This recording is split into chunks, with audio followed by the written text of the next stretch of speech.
Hey guys, how's it going? Glad to have you back here finally.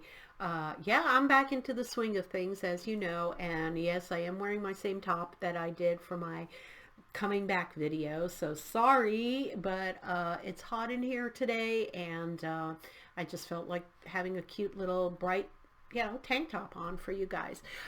In this video, I'm going to discuss, and this is kind of funny because um, it started dawning on me that life is different now that I am living with my spouse 24/7. Um, so before, for working people out there, as you know, you're not with your spouse 24/7. You're working, well, I mean, if you work from home and you're working together or in a business, yes, you're together 24/7. But under most of our circumstances, we are not with our spouse 24/7. So they go to work there and you go to work here, and then you meet back at home, and then you prepare your food and all of this and spend some time together. Okay. There's a big difference between that and being retired and now seeing each other all the time, day and night, weekends, every time. So I'm going to go through, I've got my little trusty glasses here, and I'm going to go through and read you some of the funny lessons or things that I have learned while we have been at home together, and it's definitely a learning curve. So let me put on my little glasses here and I'll get to it. Okay. Number one, for me, is sleeping in is not an option. So I thought, hey, I'm retired. I can sleep as long as I want. If I want to sleep till 11, that's great. I have no worries. I have no alarm clock. I don't need to be, anywhere. I'm good. Well, my husband's desk is in our bedroom. Yeah. And it just happened to work out that way that we had enough room in there for him to set up his work environment. And when I used to work from home a year or so ago, I had my work desk basically right behind here on our dining room table is where I set up. And so, he worked upstairs, I worked downstairs, everything worked out great. We both had to get up at the same time. We both came downstairs, had our breakfast, had our coffee. I went to my office and he went to his office, right? And then we meet for lunch down in the kitchen, and we'd have lunch for half an hour, and then we'd go back to our designated work areas and we would work for the rest of the day.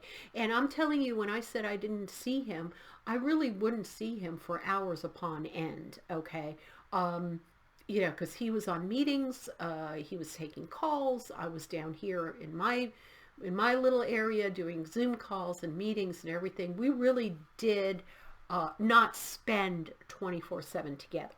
But since I have retired, but he's continued to work, now we are kind of together, unless I come downstairs, or he has something to do. And by that I mean I can't sleep in because he has to start his day in the morning. He has to log in at a certain time, which is pretty early in the morning, like around 7ish, maybe even before 7 a.m. I hear him clickety-clacking away. He might have a morning meeting, which requires, audio and or video. So I can't be lounging around in my pajamas in the bedroom if he's, chit-chatting away and doing stuff like that. So I'm basically booted out of the bedroom pretty early. I can't sleep in. I'm booted out. I'll come downstairs. I'll have a breakfast. And then I'll either get on my computer down here now, check, all my personal stuff, check my email, now, of course, do some videos, or I've been kind of trying is the operative word, trying to sell on Poshmark. That's a whole other story for a whole other day. But, it takes up some of my time. But I'm here constantly, so I hear him constantly. I'm no longer really focused that well on my job. I can stop and start anything I'm doing on the computer because it's just personal work. So I have to really focus around his time schedule, his meetings, keeping the dog quiet, keeping out of his hair, making sure that everything is, I'm kind of tippy-toeing around the house. So that's changed. So that's number one. Okay. Number two is new chore assignments now that both of us are at home. So before, when we both worked, he had certain chores to do, I had certain chores to do, but we tried to tackle it together and try to do whatever we could.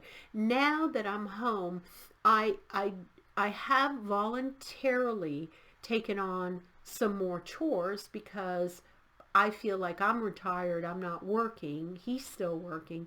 So yeah, I can go ahead, I'm running dishes, um, preparing some meals. I'll make us our lunch, which is, sandwiches, soups, things like that. I'll go run some errands because he can't go out because he's working still.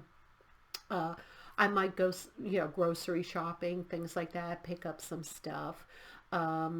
What else? I deal with the pets a lot more because again, he's working, so I'm the one walking the dog, I'm the one feeding the dog, I'm the one entertaining the dog. And the cat and stuff like that. So that has changed. Now he still does, he still loves to cook, so he will cook it, some meals at night. So I don't have to do that. He loves laundry. He loves to do laundry. So I don't have to deal with that. Our laundry is upstairs, so he's fine to just run a load of laundry as he's, working, just throw it in there or go, put it from the washer to the dryer. I'll go ahead and help him fold though, because that takes a lot longer. And I'll put away my clothes, so he doesn't have to deal with that. I'll be doing the vacuuming. Uh, I used to do that at night or on the weekends. Now I can do it during the day, which is fine. I don't have to worry about it. I don't mind doing that. So our chore load has changed. So definitely being with someone 24/7 and getting to know the new rigmarole, things change. All right. Number three, you still need personal time apart to regenerate. Boy, is this true. You will get on each other's nerves. I don't care how in love you are. I don't care how many years you're together. I don't care if you're newlyweds. You will, if you're stuck together 24/7, and I think a lot of people found this out during the pandemic, you need some space. You need some space. So whether I come downstairs and watch some TV or YouTube, whether he stays upstairs and watches his sports and games and football, we need our separate time. I like to go out and just shop sometimes just to get out of the house. He's of course working during the day. It's very hard for him to get out of the house at all. So he kind of feels cabin fever by the end of the day. And as soon as he logs off, we will go for a walk together. But I do feel the necessity. I can't be cooped up here, 24/7. I like to walk the dog, and sometimes I really have an urge to go out. I just need to be with other people. I need the interaction. I'm kind of extroverted. I'm not super extrovert, but I do need some interaction in my life to talk to other women, to talk to other people, to to go shopping, just to kind of veg and clear my mind. So that's definitely, you have to do that. Number four is when you're around 24/7 and you're retired, and you're budgety, you're going to be planning meals. I mean, that's just a given fact. You're not going to be running around doing takeout or going through a drive-through. Things can get kind of expensive. I mean, I've been harping on the shrinkflation, my word, shrinkflation. I can't stand that things are 2 to 3 times what they used to cost, um, and the boxes are smaller. So I try to budget now. I try to cook as much as I can. I try to make sandwiches, soups, anything like that, and we try to avoid eating out more than once or twice. Like once for lunch, we've made a commitment now that we're together 24/7 that we will go out once during the week for lunch for, a half an hour, 45 minutes to a local pizzeria, or we have a local Japanese like sushi place, um, or even like a sandwich shop.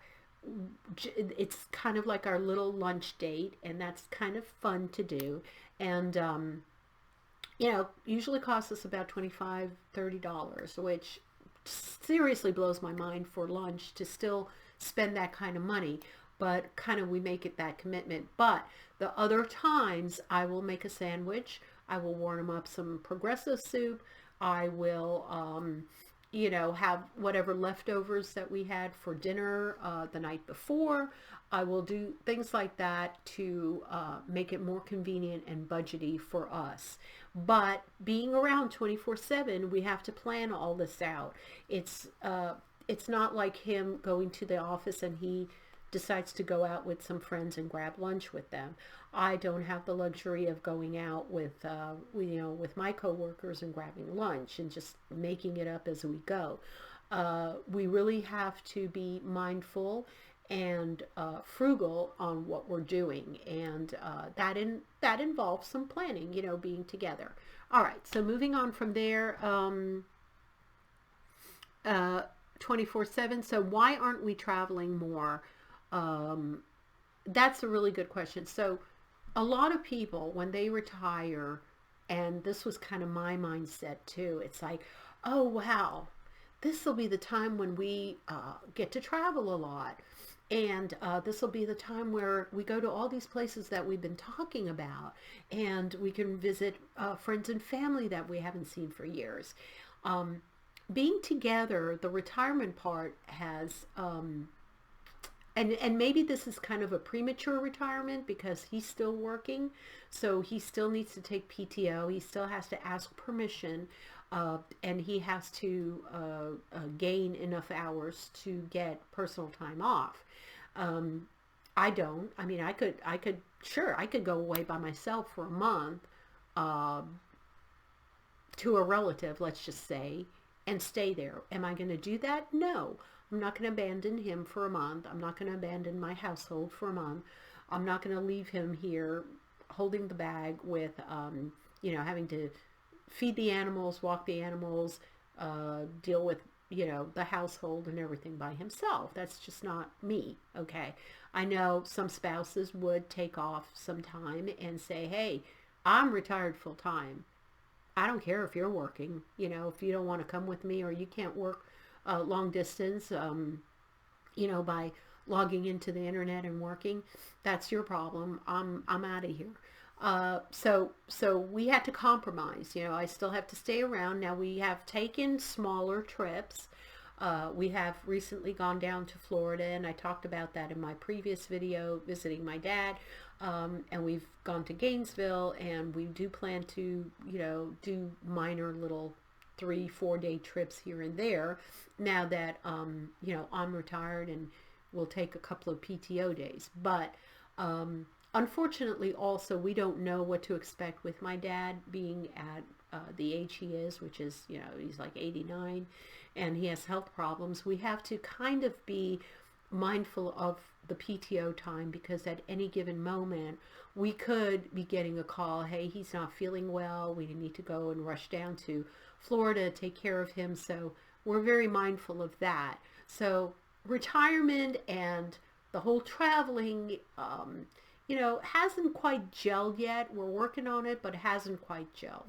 The other specification also is the fact that with my health, I can't, I always have a doctor's appointment, So I have to be back here for certain lab workup, doctor appointments. I'm going to have my mammogram soon. So all of these things that are coming up, uh, at a certain age, you have to start to plan around your healthcare visits. Okay.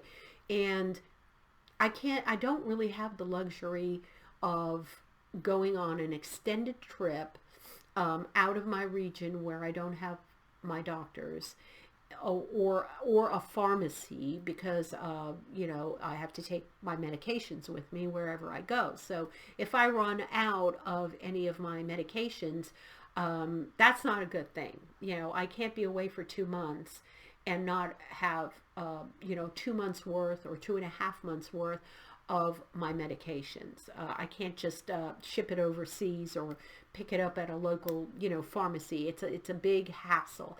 I could probably do it here in the States if I had to down in Florida. I could probably make a call to my doctor and have them ship something down in an emergency, pick it up at a local pharmacy there. But certainly overseas travel would be a huge, huge hindrance for me right now. So as a retired person, even though you're capable of being together 24/7 and the possibility of travel is certainly opens up to retired people, you have to start making these kind of um, you know fixed decisions on, hey, if I go here and if I'm staying this long, how does that impact my household, my pets, my medical needs, all of that, budget wise, all of that. So that's that. All right, moving on. Um, Number 6, and I'll just read this to you guys. It's not my friends or his friends. Now it's our friends. So being together 24/7.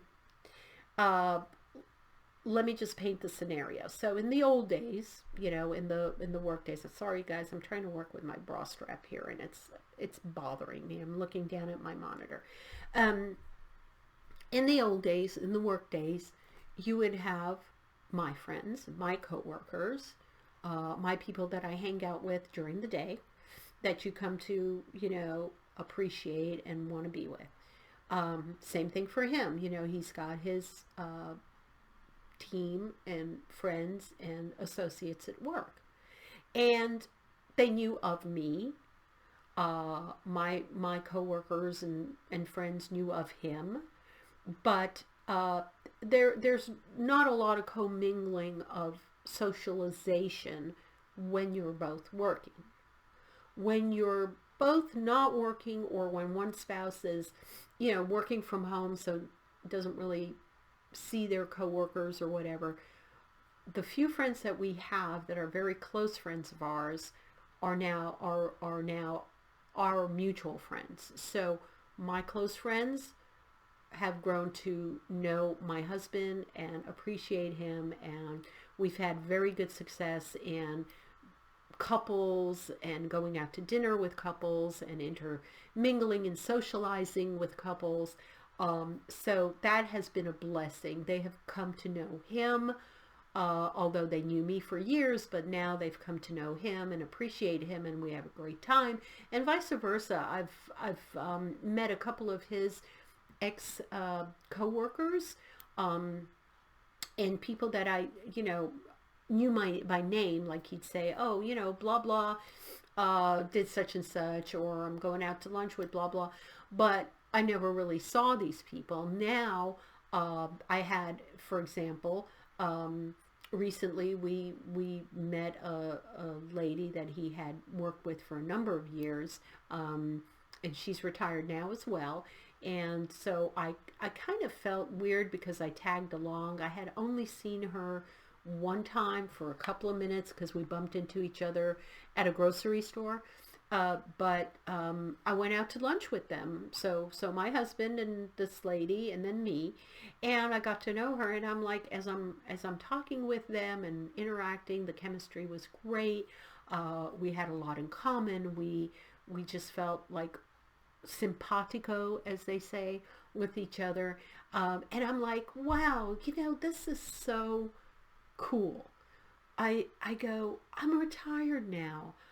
I get to meet these really nice people that I had to not know and not really get to know all these years. Now I have the luxury of sitting down with them, going out to lunch with them, and building a whole new community of people that we can share our lives with.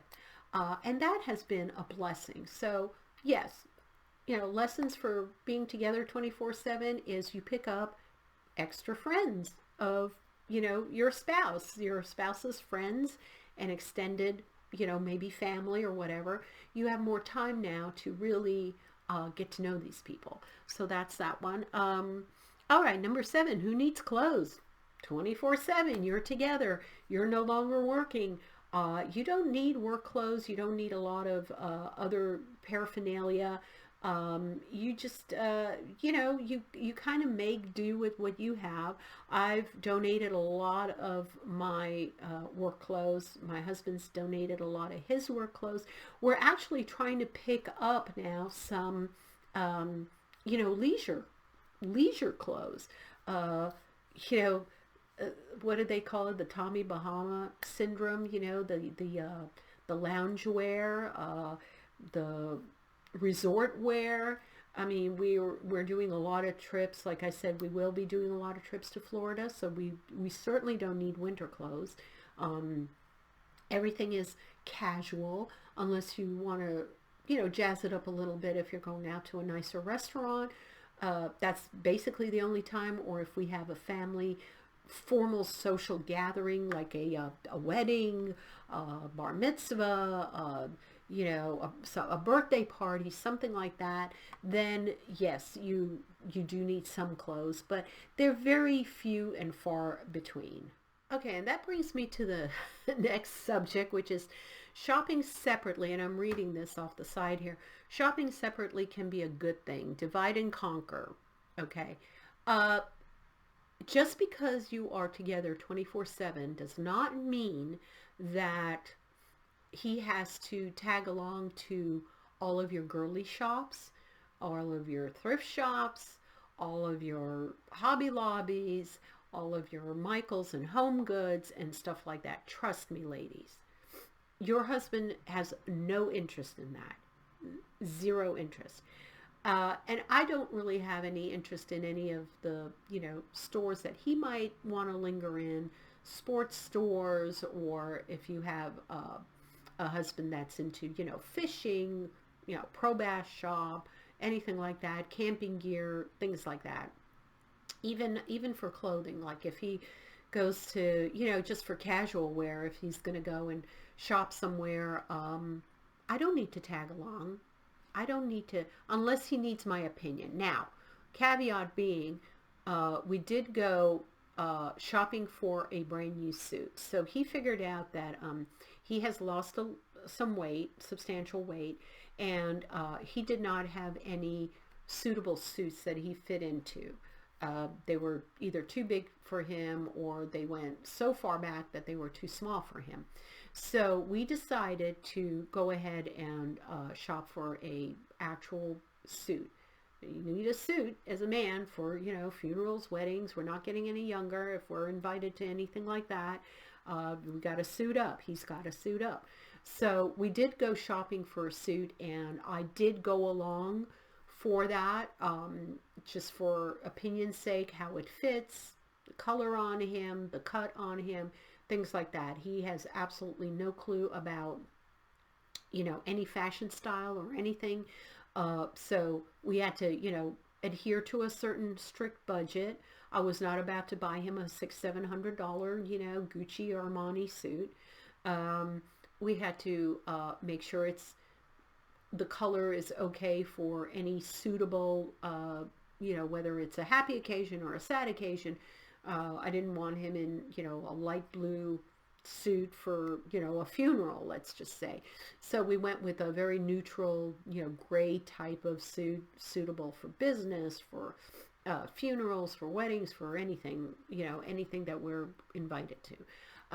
But other than that, you're not glued to the hip of that person. So if I want to take a few hours and go shopping by myself, and I want to look at pocketbooks or jewelry, or browse around at wherever, I usually go during the day while he's working, and he's totally fine with that because he's working. So the household is nice and quiet, and he can concentrate on what he needs to do for work, and I just go do my little shopping and basically clearing my head space, just some downtime for me.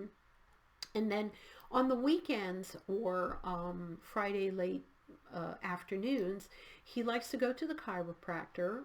He goes there by himself. I don't need to accompany him and watch him having his back cracked. Not my bag, okay? He'll go make a little run to grocery store or to what they call here a package store to get some beer or whatever for the weekend.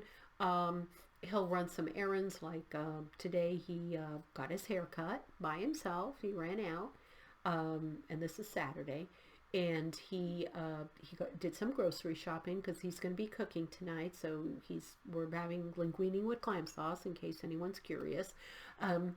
But I stayed home. I wasn't schlepping around with him. I didn't feel like, being dressed up. I wanted to concentrate on getting back to doing my videos and my YouTube. So I did my thing. He did his thing. He's back now. We put away the groceries, but that's it. He's upstairs now, probably lounging and reading some sports news on his phone while I'm doing videos. So yeah, you're not tied at the hip. So don't think you need to do all that.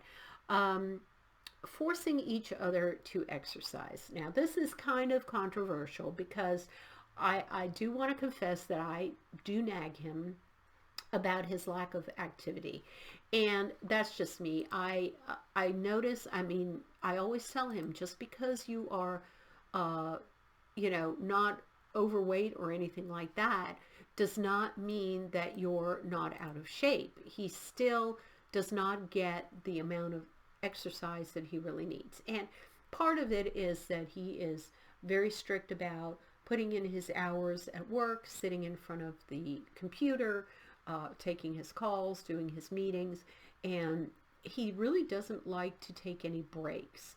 He's not the type that, oh, I need my 15-20 minutes breaks. That's it. I'm logging off. I'm doing this. I'm doing that. He'll just kind of work through all day. Sometimes he'll even just eat at his desk. Even if I make a meal, he'll like, oh, I'm busy. I got to get this stuff done. There's a deadline for today. So, I'm just going to sit here, have my sandwich. And I kind of nag him in that, hey, you need some downtime. You need to take 5 minutes. You need to walk around the block. I take the dog for a walk a couple of times a day. I have my trusty, smart watch now, and I'm trying to get all my steps in.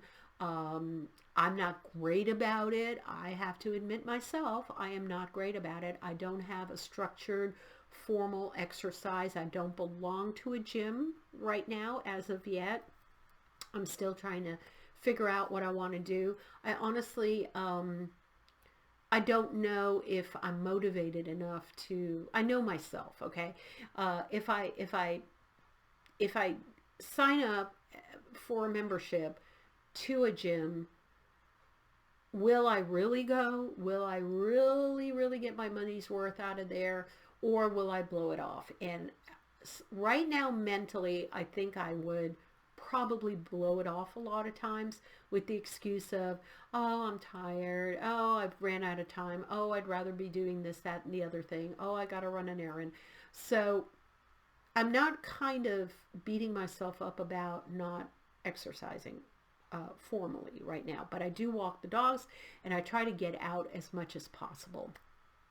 So forcing him to exercise, I've talked to him about it, and he's trying to do better, but till he's working, I think, full time, we're not going to jive in that department. And I think once he goes into full retirement mode, we'll probably work out a plan. I do want to get on the, what is that called? Silver Sneakers. Is that what it is? AARP, I think, has it. Um, but it's a program through your healthcare provider. A lot of healthcare providers have it. So for retired people, you sign up, and it's called Silver Sneakers. And leave me comments below if you guys know what that is and how to do this. But it's like a really, really either low monthly cost or almost free to, once you're retired, go to these. Like, I think it's Planet Fitness has it, maybe Anytime Fitness, Planet Fitness, I don't know, a number of these companies have that for retirement age people to be able to exercise. So that's one of the things we're kind of talking about, saying, once we're formally retired and of that age, we're not 65 yet, we can sign up for that, and then we want to make a commitment where we really, really go together, and kind of pump each other up to do to go on the treadmill and the bike. I certainly can use some arm weights and stuff, because I'm pretty flabby. I don't have much muscle power, so I could certainly use that. Okay, so that's that. All right, and the last one, and I kind of touched on this, which is number 10, is trying not to nag. So when you're together 24/7, you will be getting on your person's case about things, like when they leave cups around, and when they don't take out the garbage, and you got to tell them 5 times to do it, or get something done. You find yourself catching yourself, like, okay, I already told him to take the garbage out. He's doing something else. How many times am I going to remind him, or will he remind himself, or will he get to it? And I've noticed me holding back on that. I've noticed me saying, okay, I'm not going to tell him another time. Okay, I'm just going to leave it alone. I'm going to walk away. Garbage is filling up, but he's a big boy. He's going to get to it. And he does. He does. I mean, 9 times out of 10, he'll figure it out and remember it. And by dinner time, at the latest, he'll start to realize, especially if he's the one, prepping for dinner, that the garbage is really full. And he'll go, oh, gosh, that's right. I have to take the garbage out, don't I? I'm like, oh, yeah. I'll put the new garbage bag in. You take it out. And we compromise like that. I'll go ahead and set up the new garbage bag, or I'll spray it down with Lysol and make sure the garbage pail is clean before I put the bag in, and he'll take out the actual bag. So we're good about that. But refraining from nagging another person is definitely like an active thing you have to put in your brain. Like, don't get on each other's nerves about telling each other, oh, you haven't made the bed yet. Well, what's going on? Why aren't you running the laundry? How come you didn't take out the garbage? Didn't I tell you to do this, that, and the other thing, 2 hours ago? Don't be that person. Don't be that person. Just let it go. Let it go. I can't sing, but yeah, let it go. Don't be nagging about it. It's not going to help anything. Just gentle reminders. You could rephrase it in a different way. Oh, honey, I need to start prepping the meal. Can you check on the garbage and see if we need to change it before I start? That's a mild way of kind of reminding him. You're not nagging him and say, I've told you 50,000 times to take the garbage out, blah, blah, blah, blah, blah.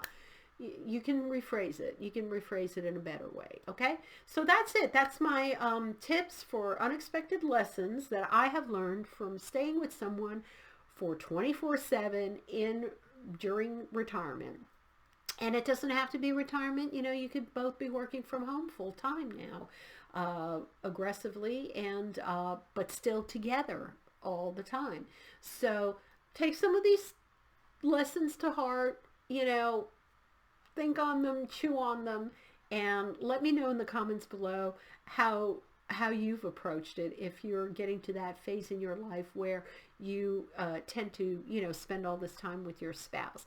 And I haven't even touched on things of taking care of your spouse if they are uh, needing health care. So needing a caregiver, that's a whole other realm. Now, I think, thankfully, don't have that yet, so I don't, worry about that. But I could just imagine being with someone 24/7, being a caregiver, taking care of them, prepping their meals, maybe having to, bathe them, take care of them physically, mentally, things like that.